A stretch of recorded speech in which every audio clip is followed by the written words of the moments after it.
Namaste, good morning, good noon, good afternoon, good evening, good night, as per your time zone, the learned world citizen. I welcome you on my YouTube channel, Augmentive Ayurveda, Global Augmentive Ayurveda. My global friends, we had discussed till date the status of Ayurveda in WHO, USA, of course in Europe, and today I am willing to interact with you the status of Ayurveda, in fact the whole healthcare system in Africa, in African continent. Next will be Asia, major Asia, then next and the final, I think so, the Australia and the New Zealand. I have received many information from many places about all these things. People are taking interest, getting and collecting all these information, interacting with us. So once again, I express my gratitude to all of you for giving your attention to us. So what is the general status of healthcare system in Africa? And when I say Africa, I mean continent of Africa. So if you see the reports of the WHO and its program, United Nations program about the achievement of the SDG and substantial Sustainable Development Goal 3, specifically health and the wellness, or the health and the simply the possibility is there, which is not very promising. If you think about the good health and the well-being of our fellow citizens or brethren and sisters living in the African region, they are far behind even the basic facilities of the healthcare system and the other system of the life. We all are working on that line. When I say we, means all globe, to uplift the life style or the living facilities of the human being residing in that part of the world. I have gone through a lot of literature and noticed that if you are talking about the status of the traditional system of medicine of the different African countries, keeping aside Ayurveda now for just 5-6 minutes, then they are very rich in their traditional system of medicine. And their bioresources are also very rich. And it's a survey that over 60% populations of that region is completely relying on the traditional system of their respective traditional system to cure their ailments. Then what is not there? Why they are not having a good setup for the service of the people through their respective traditional system of medicine? And the answer is the only one, that is the lack of awareness, lack of policies from the government, lack of regulatory frame for the practice of the traditional system of the medicine. Their own. I am not talking about the Ayurveda or the traditional Chinese medicine or the traditional medicines of the other countries. No, I am referring only those traditional system of medicines which are very much inherited there only in the native traditional system of those countries of the African continent. Yes, I have gone through the literature and found that the Zambia and the Ghana are these two countries have recognized Ayurveda as a system of medicine. But I think better to talk first their traditional system of medicine and later part about the probability or the recognition of the Ayurveda system of the medicine. See, the education system for the traditional system of medicine, there in any countries of the Africa except South Africa or maybe some more, situation or the educational framework is not appropriate for the traditional system of the medicine. And if you talk about the pharmacopoeia, then again here is a disappointment. But situation is not pessimistic. The overall situation of the African continent is very optimistic. I have data through some write-ups that there is a organization with surveyed it and reported that in the 2000 only 8 African countries, name is not mentioned there because they are just generalized, otherwise I was able to count the name of the countries. The, the national traditional medicine policy in the 2000 was there only for the 8 countries of the African continent, but now in the up to the 2018 it was 39, and certainly there may be enhancement of this number. They are saying that now the condition may be that the 100% countries of the African continent is having the policy for the traditional system of the medicine. And the most promising is about the regulatory framework. In the 2000 only one country was there. Once again in that survey the name of the country is not given, and now it has been increased up to the 40. So these two things are indicating that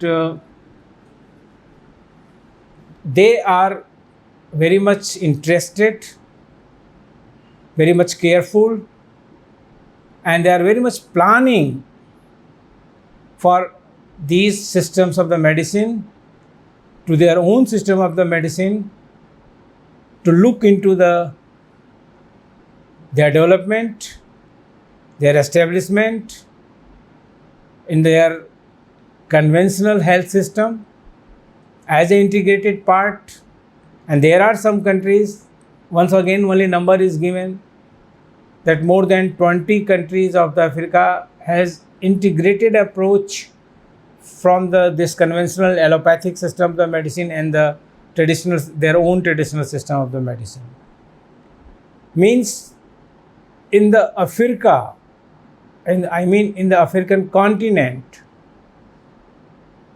the situation of the health status or the SDG 3 is inviting attention of everyone who is thinking about the betterment of the humanity, who is thinking of the fellow citizens there who are living in those scarcity of the life.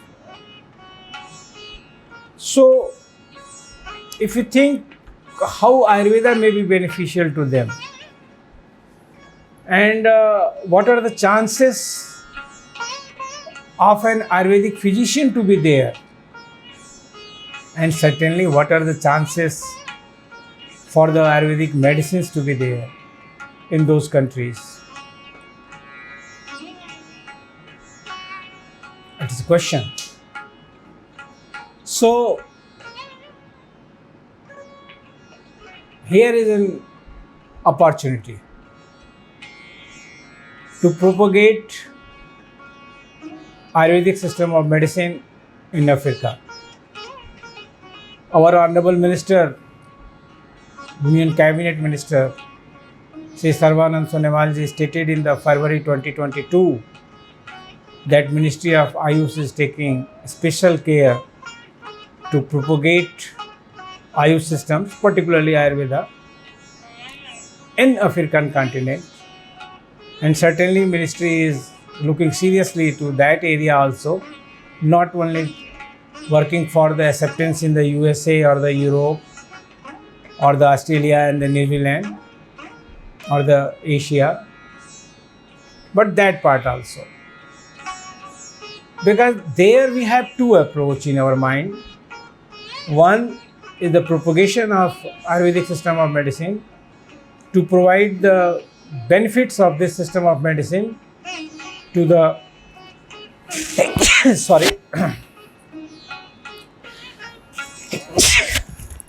extremely sorry, this is the change in the temperature of the area which is affecting. So if you see what Ayurveda may do there in African continent, here is a very better opportunities at the larger canvas. I was referring that there are the two approaches. One is the servicing of the humanity, a poor population, economically poor population, weaker population, and another approach is to benefit them by our own wisdom,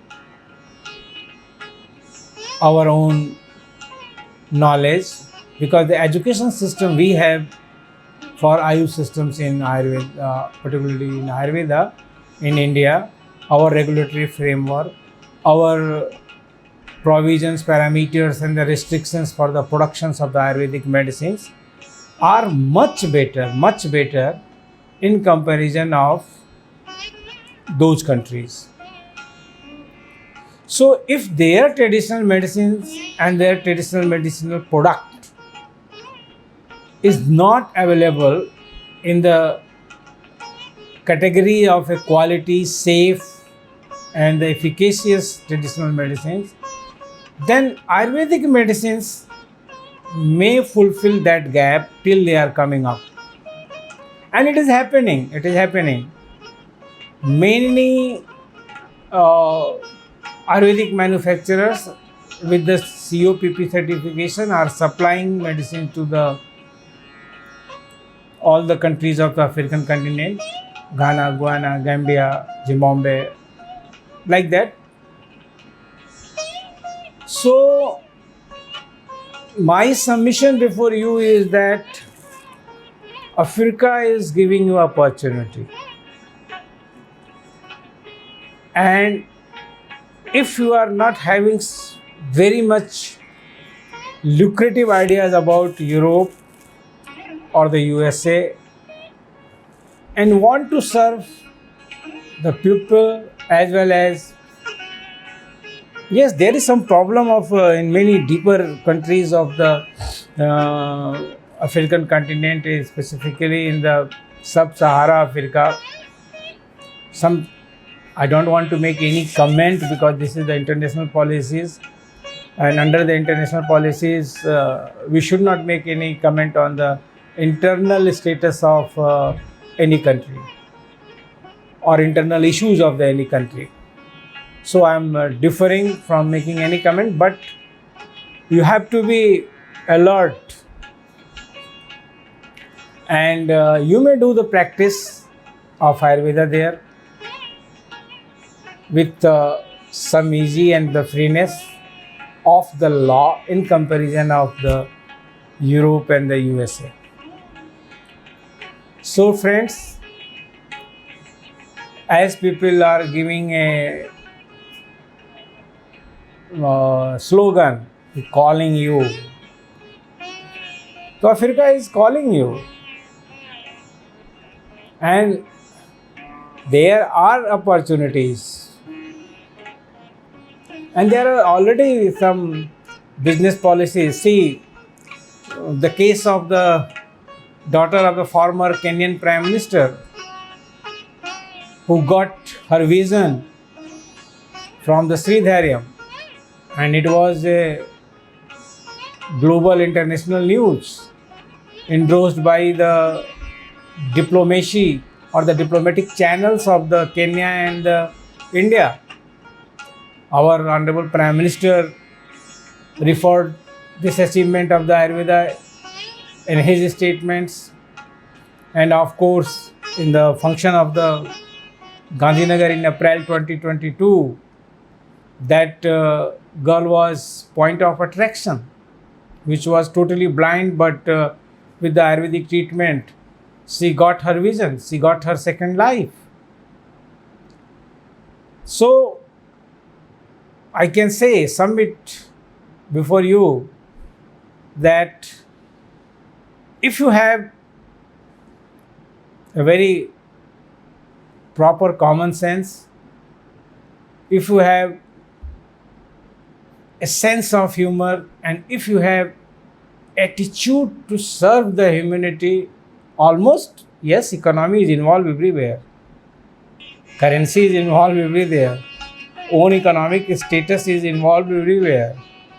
But with the economy, if you have such kind of the diversion in your mind, if you have some this kind of thought in your mind, if you have some spiritual touch that you have to serve the humanity almost with the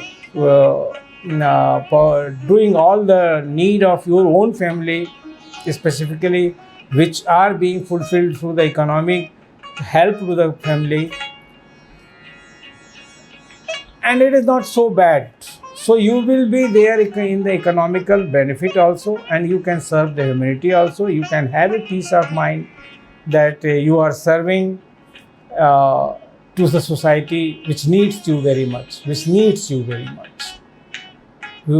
society which is suffering.